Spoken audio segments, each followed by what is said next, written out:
শুভ নববর্ষ 1433, শুভ পয়লা বৈশাখ। এই দিন সকালবেলা নিম পাতা হলুদ দিয়ে গরু পায়ে প্রণাম করে স্নান করানো হয় গরুকে। তারপর নিম পাতা হলুদ মেখে স্নান করে তারকেশ্বরের তাগা বেঁধে প্রসাদ খাওয়া হয়।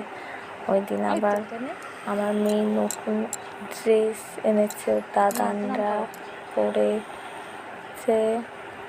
তারপর গোয়াল ঘরে পূজা হয়েছে। ওই দিন ক্ষীর, তারপর স্প্রাইট মানে লিমকা, ও খেতে ভালোবাসে, ওই জন্য ওই দিন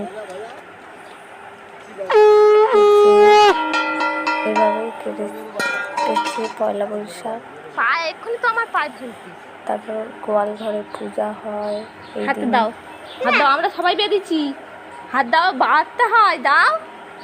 তারকেশ্বরে তারাও বেঁধে দিচ্ছে, বাঁধবে না বলছিল। এখানে গোয়াল পূজা হচ্ছে,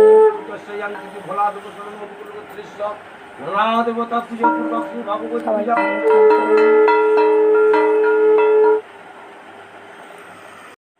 সুস্থ থাকবেন।